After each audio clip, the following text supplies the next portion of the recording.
Imagine growing up poor in the Great Depression, seeing family and friends go to Europe to fight in World War II, experiencing the terror of potential nuclear annihilation during the Cold War, seeing people of color abused for demanding their rights, and witnessing the rise of communication technology as we know it today. The 20th century was a time of great turbulence in the United States. The Great Depression, World War II, the Civil Rights Movement, the Vietnam War, and innovations in communications all caused sweeping change throughout the nation. These events affected the American population in profound ways, and nothing underwent more change than the music industry. These major events and the social upheaval that coincided with them led to an explosion of variety in the musical world. Almost all the music we hear today has roots in the 20th century, whether it be rap, rock and roll, metal, pop, or country. Music has been a big part of my life from a young age. Music from the 20th century has always interested me in particular. I have performed a lot of music composed in the 20th century in band at my high school. We play a lot of jazz and rock. My favorite genres, which include jazz, rock, and metal, all developed in the 20th century. This has led me to research the origins of my favorite music and the circumstances that led to their creation.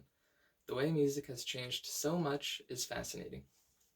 Today I'm going to discuss the rise of jazz in the first few decades of the century, the British invasion and Beatlemania in the 60s, and the anti-war music that was popular in the late 60s and beyond. Let's begin with the rise of jazz music.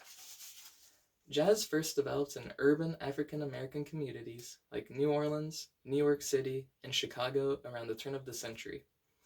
New Orleans was the original birthplace of this style of music. As jazz became increasingly popular among young musicians, it was met with criticism from older white Americans who preferred classical music. Thomas Edison, the inventor of the phonograph, said that jazz sounded better played backwards. Jazz composer Jelly Roll Morton said, "When my grandmother found out I had been playing jazz in one of the sporting houses in the district, she told me that I had disgraced the family and forbade me to live at the house."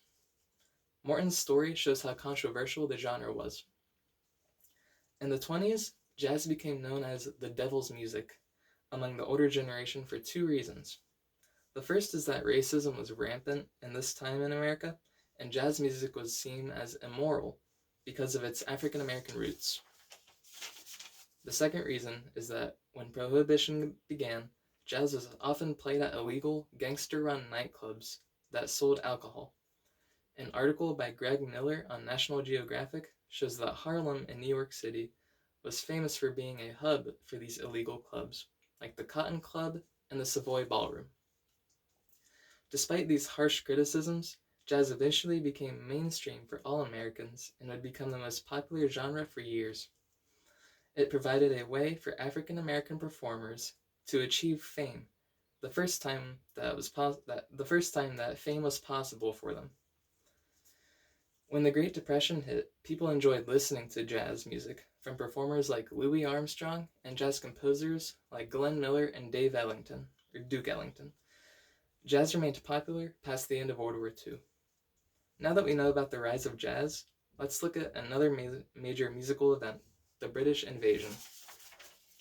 The British invasion is the term given to the sudden and overwhelming popularity of British rock among Americans in the 60s.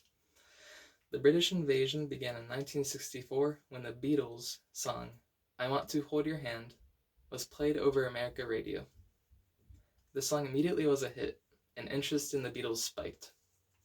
The Beatles made their first appearance in America on The Ed Sullivan Show on February 9th, 1964. The Nielsen Corporation, which is a global provider of market research, estimates the show aired in front of about 73 million viewers, or 45% of the US population. They played their show and people loved them. The sudden and intense love of the Beatles was called Beatlemania. Beatlemania was like nothing America had seen before. The band broke tons of records, many of which still stand today. The Beatles by the Numbers, a CBS News article in 2014, highlights some of their achievements. The band sold 1.6 billion singles, 177 million albums. 21 of their singles reached Billboard's #1. The Beatles inspired an entire generation of musicians. The Beatles redefined what was popular, and all the kids wanted to be popular. Steve Van Zandt, Bruce Springsteen's future bandmate, said the Beatles showed that he could make a career out of music. The Beatles even made the Time magazine's top 100 most influential people of the century. The civil rights movement was going on at this time, and the Beatles supported the movement. Their song Blackbird is sympathetic to the movement, and they refused to perform in front of segregated crowds. The other bands that made up the British invasion consisted of the Rolling Stones, the Kinks, the Dave Clark Five, and many others. Beatlemania showed how one band can change the music industry. Now let's look at how war changed the industry. The unpopular Vietnam War was the source of a wave of anti-war music. Anti-war songs became popular in 1965.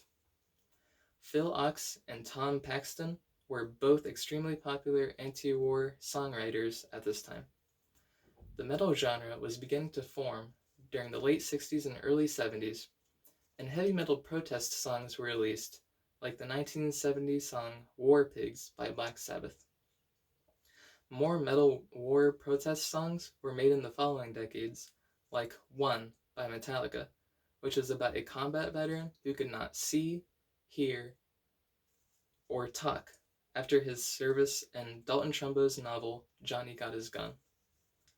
John Lennon's 1971 song Imagine was the best-selling song of his solo career, despite it being controversial. The song asked the listener to imagine a world without countries, religion, war, or hunger. Despite the controversy, it was one of the top 100 most played songs of the 20th century, which shows how popular the anti-war message during this time was. The topic of music is vast and ever-changing, but I hope I have informed you about how 3 types of music evolved and affected society. Jazz allowed African Americans to create careers out of music, which unfortunately was impossible beforehand. The Beatles opened the way for foreign musicians to get popular in America. During wars, musicians were able to spread messages of peace over the radio. Now that you know how these types of music evolved, maybe you'll see trends in the music world and know why they're happening.